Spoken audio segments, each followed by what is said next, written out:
Certainly welcome to join the program there. Hal does this program, obviously, because he wants to talk about his excellent summer camp, that being Camp Constitution in New Hampshire.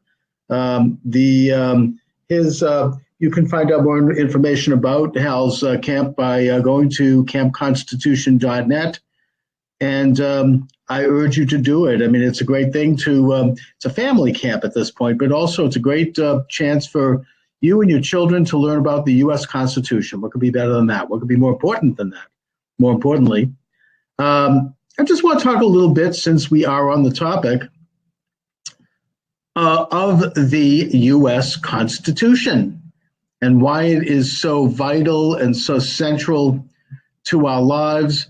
I've heard the Constitution criticized recently, not in the sense of being bad, but by legitimate people that I actually respect, like for example, Mark Levin, the great one, radio talk show host, constitutional lawyer, who is calling for the reconvening of a constitutional convention because he believes that the U.S. government has gone so far outside the Constitution, and he's right about that, of course, that the only way to save it would be to amend it, and to do so by going into it like surgeons and restructure aspects of it. Now, first of all, I totally disagree with Mark Levin and his analysis. He lays it out carefully in a book he's written, and he certainly brings up some very important points about how to reform the government, but I don't think it's having a constitutional convention is the way to go. I just don't think that, I think it's too dangerous in this day and age. The fact that we had such an incredible assemblage of men back in 1788, 1789 is almost something that I view as providential. I view that it's almost God was watching us, that he put such great men, such patriots in place, people who had been through the American Revolution and who had been formed by 6 years of a horrible invasion by the strongest empire in the world, that being Great Britain, and who risked life and limb and property to secure an independent nation. I mean, these are people who had the intellect and the moral fiber and the character to craft this incredible document. And I just don't think, frankly, that there is anyone alive today, including myself and including anyone that I've interviewed, who is anywhere near remotely in a position where they can be trusted and where they have the ability to make such incredible changes. And that there are too many bad people around now, too many people, even well-meaning people, who nevertheless, due to their ignorance, are de facto bad people, in that they don't understand the nature and the essence of our Constitution and our constitutional system. So to have them tamper with it, to open it up like a surgeon and have people who don't know what they're doing, who are unwitting maybe, plus there are witting, sinister characters who literally want to change it and turn this into another means of governance. It's just too dangerous right now to open up the Constitution to that kind of peril. So as imperfect as our system is today, I believe we have to stand by the Constitution of the United States. We have to work to rein our government back into its confines as best we can. And I'm not a purist. I don't expect complete return to, perfect constitutional government if we ever had it. But I do think that our job as citizens and our job as sovereign individuals under God is to try to do the best we can to understand the Constitution and to try to rein it in whenever possible. And I'll just point out as a little historical footnote that literally in the first couple of years of the George Washington administration, when the Constitution was first tried out, there were some excesses even then. I mean, Alexander Hamilton did create the first Bank of the United States, which was extra constitutional, and he did it under the guise of what he called implied powers. So you already have the precedent set for, powers outside of our system. So that's just a fact of life. And the Constitution itself is not a straitjacket. We can argue these points and try to reform them and restrain them and bring them within the bounds of our constitutional approach. But again, I'm not a purist. I don't believe we can completely eliminate them altogether. And so we're better off living with what we have and understanding it and moving forward toward a more perfect adherence to the Constitution than we are going to be to simply open the thing up and throw it out with the idea that somehow we're going to craft something that's going to be better just by doing so. To me, that almost borders on the utopian. And I say that, again, with all due respect to Mark Levin and to others who are well-meaning and who are very smart people, but whom I just simply disagree with. Now, I want to talk a little bit about the Constitution itself.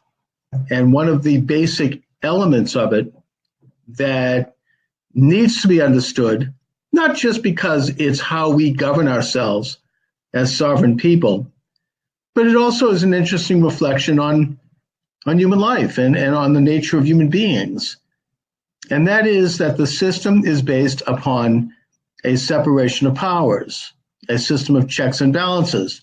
And in a sense, that is what we as individuals base our own lives on. It goes back to the Aristotelian principle of the golden mean and of the removal of excess by balancing it with other factors. When we make decisions in our own lives, we balance many factors and we try to determine what is best for our futures or what is best for our present situation with an eye toward the future and with a solid understanding of the past and of experience. This is part of being alive. Animals understand this. And that is the system that, in the legal sense, is recognized and is codified by the Constitution, which didn't invent this. It's part of nature, but codified it, put it in writing, set the parameters of how to balance powers. Now, in the formal sense, what is balancing powers? Well, if you look at the Constitution, it divides powers into three areas: the executive, the legislative, and the judicial. And before we elaborate on those, again, the basic reason that the founders did this, and it's the most brilliant invention, political invention, I think, ever, was because they had a pretty good understanding of human nature. They understood that there is the temptation toward total power, toward excess. There are people who feel they're entitled to exercise greater power over their fellow man because they think they're smarter than the rest of us, or because they're just corrupt. There's a lot of reasons. And so, recognizing this element of human nature, they understood that powers had to be divided so that, number one, they could be diffused. They could not be all gathered in the hands of one person or one clique of people. And secondly, so that they would compete with each other, because competition is natural. And so that you would have the different branches, and in the case of our Constitution, it's three branches, it's a tricameral government. You would have them competing with each other and checking each other, so that when one of the three would step out of line and try to grab at too much power, then one of the other two or both of the other two would come in and they would stop them. It's like a hockey game in a sense. They would be checked. It's like watching a football game. You have the goalposts are determined, the rules are determined, and then everybody has a free-for-all. And the rules were such that they each had their respective powers and responsibilities, and that those powers would naturally check and thus balance the other powers. And what are those powers on the federal level, or as the founders called it, the national level? They refer to our government as a national government, not a federal government. They are the executive, the judicial, and the legislative.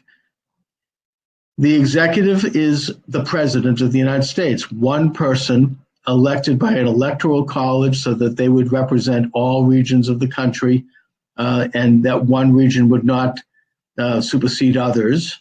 And by the way, that gets into the importance of the electoral college. If we don't have an electoral college, and today it's more relevant than ever, if we don't have an electoral college, then we're going to have all of our presidents elected in Manhattan or in Los Angeles, because that's where most of the people are. It essentially distributed electoral powers to various regions of the country that have various interests and various ways of life, so that everyone would have a say and everyone would have a reasonable amount of influence over who became the chief executive. And the powers of the chief executive, the president, are very clearly laid out by the Constitution, and they are basically to defend the Constitution and enforce the laws that are created by the second branch, that is Congress, the legislature. Now, the legislature is the great hall of the people. It's divided into two branches. The House of Representatives is the most direct in terms of representing the interests of the people, because they are elected from reasonably small areas in the state proportional to population. So you could have a small state like Rhode Island has one congressman. A big state like California has, I think, about 50 congressmen. Depends on the population. They are more accountable to the values and the interests of the people that elect them. That is more, in a sense, it's more small d democratic, and that they work with others in other regions of the country to craft laws and legislation. The other branch, of course, is the Senate, and that traditionally was appointed by the states. You would have two senators for each state, and they would represent the interests of the states so that there would be a balance between federal and state power. Now, that was gotten rid of in the Wilson administration, which I think was a mistake, and thus the senators who served 6-year terms would no longer represent the states. They would come to represent the federal government itself. You know, they're in there for 6 years, and they don't have to worry about every 2 years standing for re-election. So they would become federal agents. And that was a step toward unbalancing the balance of powers, in my opinion. But at the whole, the legislative branch is responsible for making laws. And the areas upon which they are recognized as constitutionally responsible for making laws is listed in Article 1, Section 8 of the Constitution. It's a long list of clauses in terms of areas that they are given this responsibility. They have the responsibility to declare war. They have the responsibility to levy taxes. Only the sole responsibility, by the way, to raise money.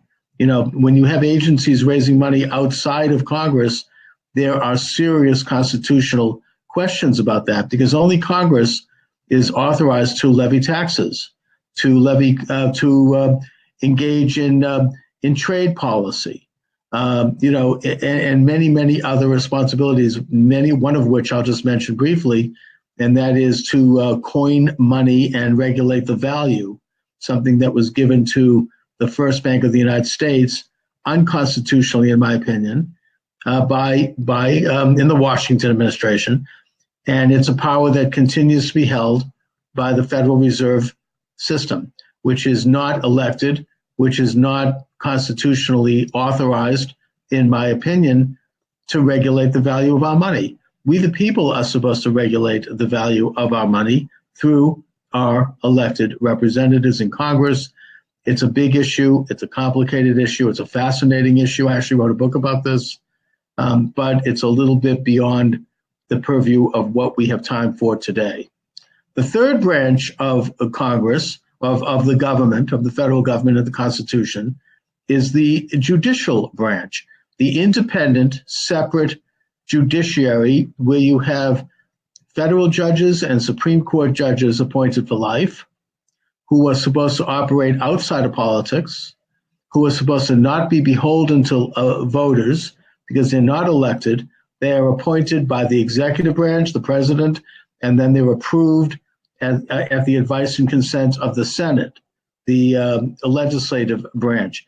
But they are there to check both the executive and the legislator to make sure that they are not exceeding their constitutional powers. So they can, you can bring a case that the government is violating your constitutional rights, your right to, for example, any of the any of the amendments, the Bill of Rights or the other amendments, your right to practice your religion, your right to free speech, free press, the right to assembly, the right to redress of grievances, the right to avoid search and seizure, the right to, a long list of rights. I mean, all of which, by the way, have been in various ways breached over these many centuries. But the Supreme Court is supposed to look at the Constitution and say whether or not your rights are violated based upon the rights recognized by the Constitution. And I should note briefly that the Constitution itself doesn't grant rights. People don't grant rights. Documents don't grant rights. The Founding Fathers understood and believed that rights come from God, or as Jefferson said in the Declaration of Independence, the Creator, who is the founder, the originator of inalienable rights, rights that exist in nature, the right to freedom, basically, and that the self-governing experiment that has been represented by the U.S. Constitution is one by which more and more people over the centuries have been enfranchised to exercise rights, whether it was abolishing slavery, which of course contradicted this maxim in the most fundamental way. I mean, an individual does not have a right to be owned by, it doesn't have the right to own another individual like you'd own a piece of furniture. All individuals created in the image of God, as recognized by Jefferson, which comes from the Judeo-Christian understanding, has inalienable and inherent rights, regardless of race, creed, or color. I mean, you don't have a right to own somebody because they look a certain way. That contradicts everything that America is about. It was the great flaw in the Constitution. The Constitution took steps to abolish it by putting in a bill, not in the amendments, but in the actual document, which ended the slave trade by 1808. So they knew that it was an evil system, and they knew that it would eventually have to be abolished. Now, we could get into American history and talk about whether or not there had to be a civil war to abolish it. That's a big subject. It's a separate subject. But suffice it to say that it was abolished after a very, very painful civil war, which caused the deaths of upwards of 600,000 people, much more than any of the other American wars combined. The aftermath was the passage of the 13th Amendment, which ended chattel slavery and which enfranchised African Americans and anyone else who was enslaved. And since then, we have seen the further enfranchisement of citizens. We've seen women are fully enfranchised. They have the right to vote. More recently, you see an enfranchisement of gays and lesbians. I mean, we have generally in this country younger people. The voting age was lowered to 18. It's been a long experiment in further enfranchising individual rights, and a lot of that is, in a sense, a response to our development as a society and a development of social mores. I suppose in the time of the founding of the Republic, it was seen as acceptable, and we don't think of it today, but that the only people that would be fully enfranchised and that would be allowed to vote would be white men of a certain age and who owned property. They were enfranchised. Now, we can take a look at this.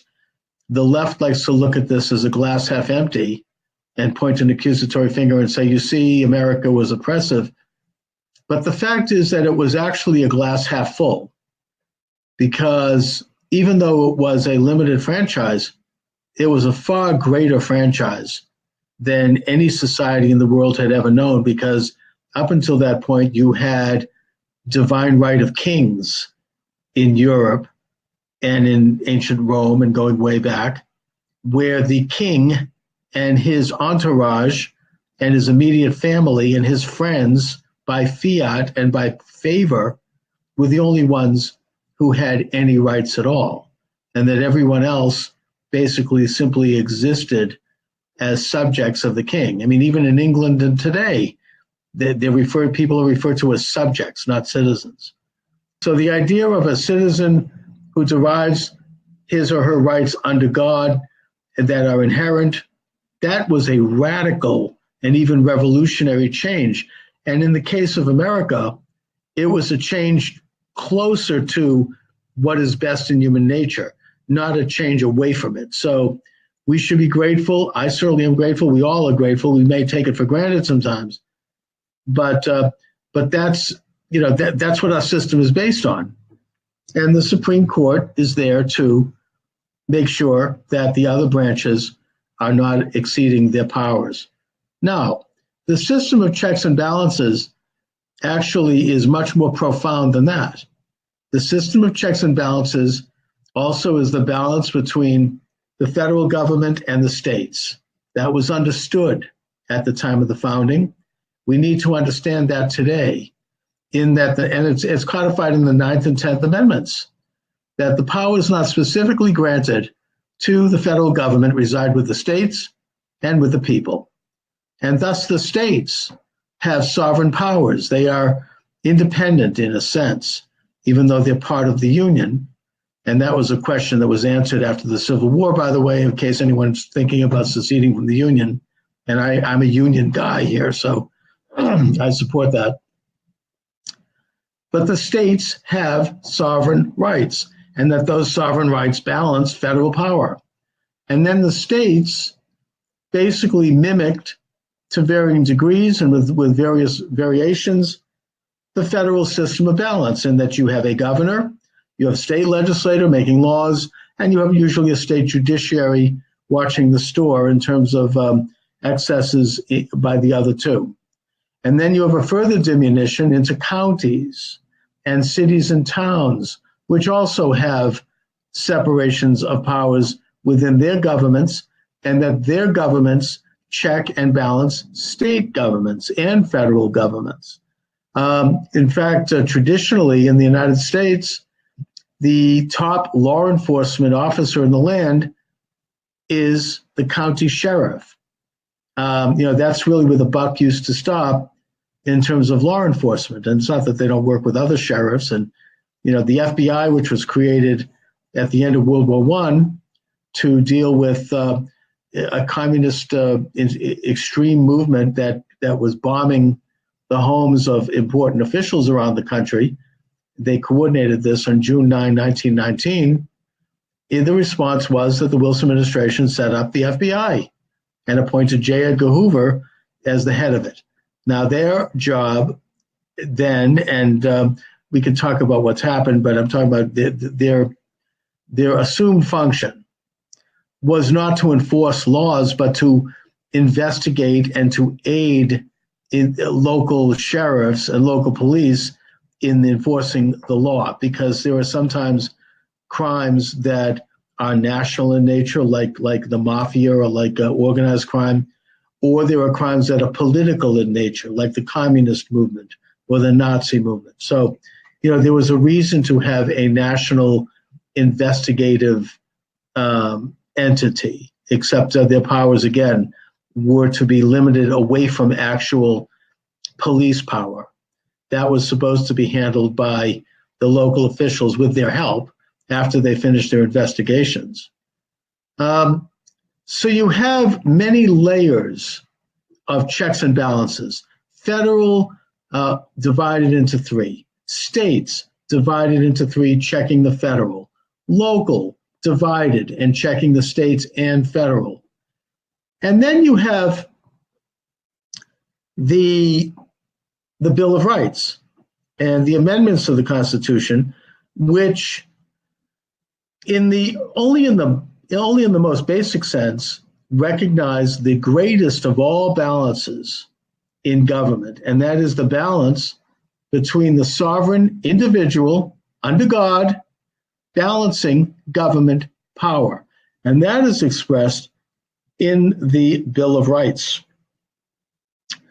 The right to free speech, free press, free expression, redress of grievances, the right to assemble. These are individual rights that balance and check government power. The Second Amendment, the right to keep and bear arms, that is an individual right, and that is essential to balancing potential police powers if they are assumed by the government. Let me just pontificate a little on that, because that's obviously in the news. And that is that the amendment says a well-regulated militia. Now, some people on the left really think that conservatives ignore the fact that it calls for a well-regulated militia. Not at all. What was a well-regulated militia? At the time of the founding of the Republic, a well-regulated militia was all men over the age of 18, I think, or maybe even been 16, who were law-abiding citizens and who were not criminals, didn't have a criminal record. That was the natural system in a sense of both gun control and gun ownership. That if you were a responsible citizen, and obviously the franchise has been extended to women, and rightfully, of course, you had the right to keep and bear arms. Now, that didn't mean you had a right to keep a cannon, which was, I suppose, in its day, the equivalent of today's, submachine gun or bomb or hand grenades or military-style weaponry. No, that could be regulated. That was not something that, was necessarily, you had necessarily had a right to. But you had a right to keep arms, and the degree of that and the nature of those were things that were left up to the local sheriffs, the local police, and maybe the states, not the federal government. So that is a very fundamental aspect of our system of checks and balances. I think I'm pretty much reaching toward the end of the time here. So anyway, I just want to wrap up by saying that our Constitution works. We should preserve, protect, and defend our Constitution of the United States. I urge people to carry a copy around with them, read it. It could be understood by a high school age student. It's plainly written, it's clear, its meanings are clear and mostly unambiguous. There are some ambiguities in there, but those are things that, again, are decided by our legislatures, and they even can be addressed by the Constitution itself, which presents a system by which to do so. And I think that if you develop a constitutional way of thinking, a constitutional reflex, if you will. I remember the late Dr. Samuel Blumenfeld used to talk about a phonetic reflex that you develop in order to read properly, and I totally agree with that. That's a great topic for another day. But we're talking here, I'm talking about a constitutional reflex, not reflux. That's my problem.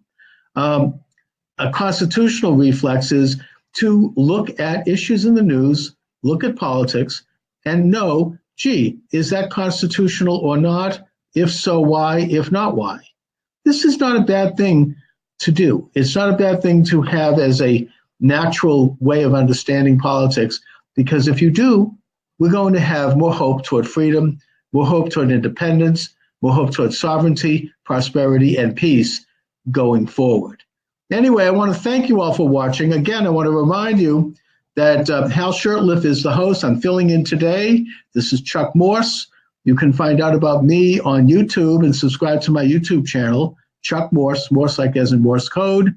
Hal Shurtleff will be back for the next episode. And of course, Hal's website is Camp Constitution, Camp Constitution Radio. Check out campconstitution.net. And I want to thank Hal again for giving me the opportunity. And I want to thank you all for listening this afternoon. Have a good day, everybody.